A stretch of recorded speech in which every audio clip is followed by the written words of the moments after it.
Bagaimana syair bisa melembutkan hati Amirul Mukminin Umar bin Khattab? Al-Kisah, ketika masih belum memeluk Islam, Umar bin Khattab dikejutkan dengan berita bahwa adiknya, Fatimah, telah menjadi pengikut Muhammad Rasulullah. Kabar itu membuat Umar bin Khattab naik darah dan bergegas ke rumah adiknya. Sesampainya di rumah adiknya, Umar langsung marah. Namun, kemarahan itu hilang setelah adiknya itu membaca surah At-Toha, ayat pertama hingga ayat ke-16. Toha, kami tidak menurunkan Al-Quran ini kepadamu agar kamu menjadi susah, tetapi sebagai peringatan bagi orang yang takut kepada Allah, yaitu diturunkan dari Allah yang menciptakan bumi dan langit yang tinggi, yaitu Tuhan yang Maha Pemurah, yang bersemayam di atas arsy. Kepunyaannya lah semua yang ada di langit, semua yang di bumi, semua yang di antara keduanya, dan semua yang di bawah tanah. Dan jika kamu mengeraskan ucapanmu, maka sesungguhnya Dia mengetahui rahasia dan yang lebih tersembunyi. Dialah Allah, tidak ada Tuhan yang berhak disembah melainkan Dia. Dia mempunyai Al-Asma'ul Husna, nama-nama yang baik. Apakah telah sampai kepadamu kisah Musa? Ketika ia melihat api, lalu berkatalah ia kepada keluarganya, "Tinggallah kamu di sini, sesungguhnya aku melihat api, mudah-mudahan aku dapat membawa sedikit daripadanya kepadamu, atau aku akan mendapat petunjuk di tempat api itu." Maka ketika ia datang ke tempat api itu, ia dipanggil, "Hai Musa, sesungguhnya aku inilah Tuhanmu, maka tanggalkanlah kedua terompahmu. Sesungguhnya kamu berada di lembah yang suci, tua. Dan aku telah memilih kamu, maka dengarkanlah apa yang akan diwahyukan kepadamu. Sesungguhnya aku ini adalah Allah, tidak ada Tuhan yang hak selain aku, maka sembahlah aku dan dirikanlah solat untuk mengingat aku. Sesungguhnya hari kiamat itu akan datang. Aku merahasiakan waktunya agar supaya tiap-tiap diri itu dibalas dengan apa yang ia usahakan. Maka sekali-kali janganlah kamu dipalingkan daripadanya oleh orang yang tidak beriman kepadanya, dan oleh orang yang mengikuti hawa nafsunya, yang menyebabkan kamu jadi binasa." Seketika itu hilanglah kemarahan Umar bin Khattab dan berubah menjadi rasa takjub. Baginya, tidak mungkin kalimat yang sedemikian indah berasal dari pikiran manusia. Dan itulah yang membuat Umar bin Khattab memutuskan menjadi seorang muslim. Al-Quran turun dengan untayan kalimat yang bergaya syair. Bangsa Arab yang memiliki cita rasa bahasa yang sedemikian tinggi selalu berlomba-lomba dalam membuat syair. Kemampuan bersyair mereka menunjukkan derajat atau status sosial dalam masyarakat. Namun, semua syair-syair itu seperti tidak ada nilainya ketika Rasulullah membacakan ayat-ayat Al-Quran. Beberapa penyair sempat berusaha menandingi keindahan bahasa Al-Quran, hingga akhirnya mereka menyadari bahwa hal itu pekerjaan yang sia-sia. Tradisi syair bangsa Arab ini tidak hilang ketika Islam telah berkembang sedemikian rupa. Namun, bangsa Arabia telah memiliki pedoman baru dalam bersyair. Ayat-ayat ilahiyah menjadi parameter atau penjaga bagi syair-syair Arab agar tidak bertentangan syariat Allah. Pedoman ini terus dijaga sepeninggal Rasulullah, dan syair-syair Arabia berkembang sebagaimana ayat-ayat ilahiyah telah memandunya.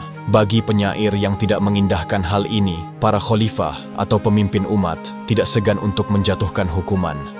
Syair bagi bangsa Arab telah menjadi bahasa sosial yang sedemikian terhormat. Untayan kalimat yang dikemas dalam bentuk syair ini melembutkan hati orang-orang yang hidup pada kerasnya hamparan padang pasir. Pada masa setelah Rasulullah, banyak umat yang menyampaikan keluh kesahnya kepada pemimpin melalui syair. Sebuah riwayat mencatat bagaimana seseorang yang bernama Umayyah bin Al-Askar Al-Kilani menyampaikan keluhannya kepada Amirul Mukminin Umar bin Khattab. Kisahnya bermula dari anak Umayyah bin Al-Askar yang bernama Kilab.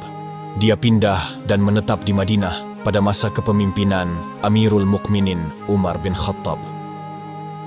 Suatu hari, Kilab bertemu dengan dua sahabat, yaitu Tholhah bin Ubaidillah dan Zubair bin Al-Awwam. Kepada dua sahabat Rasulullah itu, Kilab bertanya, "Amalan apa yang paling utama dalam Islam?" Kedua sahabat Rasulullah itu pun menjawab, "Jihad." Kilab pun kemudian bergabung dengan pasukan Muslim dan Amirul Mukminin memasukkannya ke dalam kontingen yang akan pergi ke Basrah, Persia. Bergabungnya Kilab ke dalam pasukan Muslim didengar oleh ayahnya. Umayyah bin Al-Askar adalah orang tua yang semakin renta dan penglihatannya sudah sangat buruk. Dia kemudian mengajak Kilab menemui Amirul Mukminin dan berkata, "Wahai Amirul Mukminin, hari ini sebenarnya saya ingin ikut berperang." Belum sempat Umayyah menyelesaikan perkataannya, Kilab langsung menyahut, Tetapi saya, wahai Amirul Mukminin, akan menjual jiwa saya kepada Allah. Saya akan menjual dunia saya untuk kepentingan akhirat. Dalam perjalanan pulang, Umayyah berkata kepada anaknya, "Wahai anakku, janganlah tinggalkan ayah dan ibumu yang keadaannya sudah tua dan lemah. Ayah dan ibu telah memeliharamu sejak kecil. Ketika ayah dan ibumu membutuhkanmu, engkau malah memutuskan pergi." Kilab pun berkata kepada ayahnya, Saya akan tetap pergi ke ikut berperang meskipun harus meninggalkan ayah dan ibu. Karena itu menurut saya yang lebih baik. Dengan terpaksa, Umayyah menyetujui kepergian Kilab ke medan perang Persia. Kepergian Kilab ke Persia dilepas dengan kesedihan yang amat mendalam oleh Umayyah. Kesedihannya semakin menjadi-jadi ketika dia melihat seekor burung merpati seperti berbicara kepada anak-anaknya. Dia pun melantunkan kesedihannya dalam bait-bait syair. Kepada siapakah harus meminta dua orang yang mencari Kilab? Kitab Allah bila dia ingat kitab Allah. Aku memanggilnya, namun ia berpaling enggan menyahut. Sungguh, demi ayahku, Kilab tidak benar. Karenanya, ketika merpati lembah Wajin bergerak penuh kelincahan, menuju telurnya Kilab kembali muncul dalam ingatan. Dia bergerak di tengah kerumunan muhajirin. Dia telah keliru meninggalkan ayahnya yang renta menderita. Kau meninggalkan ayahmu hingga gemetar kedua tangannya, dan juga ibumu hingga tidak enak minum, tersungkur di atas pembaringan menahan rindu padanya, meninggalkan unta-unta yang kelaparan. Kau tinggalkan ayahmu yang telah berusia senja, menggiring unta-unta mencari minum dengan payah, badannya menggigil bila kuda melintas cepat kepulkan debu di perbukitan. Betapa panjang kerinduannya, menangisimu dalam kesendirian. Karena begitu sedih, pupus harapan untuk kembali. Engkau seakan pencari air dan upah yang selalu mengikuti fata morgana. Seseorang yang mendengar syair Umayyah menjadi iba hatinya. Dua orang pemuda kemudian menuntun Umayyah ke Masjid Nabawi, menemui Amirul Mukminin.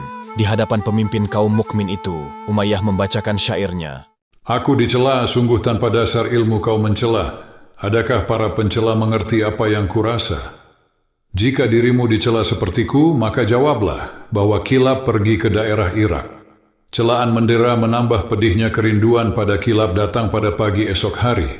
Namun perpisahan yang dikumandangkan.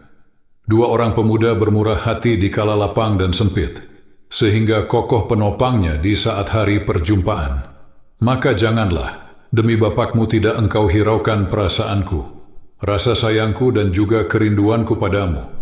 Tebusanku untukmu jikalau di saat aku menetap dapat merangkul serta memelukmu di atas dadaku. Kalaulah dadaku dapat terbelah karena menahan perasaan ini, maka sungguh hitamnya hatiku akan terbelah. Akan aku adukan Umar kepada Tuhannya, yang memiliki hujah yang kokoh setinggi gunung Busak. Aku akan berdoa kepada Allah dengan sungguh. Antara gunung Akhsabain hingga di Qaqa, sebab Al-Faruq tidak mengembalikan Kilab ke pangkuan. Dua orang renta yang hidup di ambang kematian. Amirul Mukminin menangis mendengar lantunan syair itu. Beliau segera mengirimkan surat kepada Abu Musa al-Asy'ari untuk segera memulangkan Kilab. Sekembalinya ke Madinah, Kilab diperintahkan menghadap kepada Amirul Mukminin dan seseorang diperintahkan memanggil Umayyah. Amirul Mukminin bertanya kepada Umayyah, "Wahai Umayyah, apa yang engkau paling cintai di hari tuamu ini?" Umayyah menjawab, "Wahai Amirul Mukminin, yang paling aku cintai adalah Kilab. Aku menciumnya seakan dia berada di sisiku." Kilab pun dipanggil keluar sehingga ayahnya menangis bahagia. Semua hadir saat itu juga menangis. Seseorang di antaranya kemudian berkata kepada Kilab, "Jagalah kedua orang tuamu, jihadmu dengan merawat mereka berdua sepanjang hidupnya. Selanjutnya terserah padamu jika mereka berdua wafat." Kisah Umayyah dan Kilab bukan satu-satunya peristiwa di masa itu.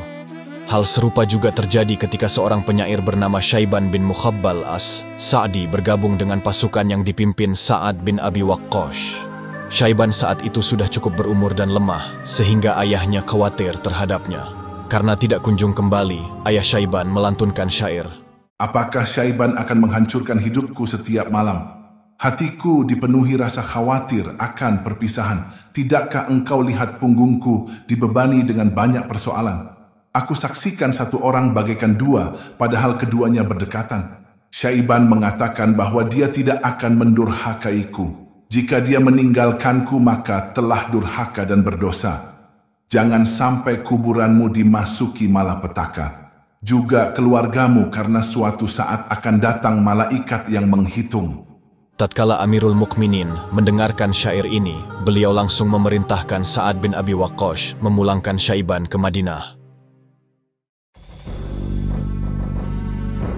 Penulis naskah Abdullah Hasan, ilustrator Didik Sunardi, pengisi suara Hilmi, musik Agusti M, editor Sultan, produser Haidar Ahmad Furqoni, diproduksi oleh Kastari Sentra Media.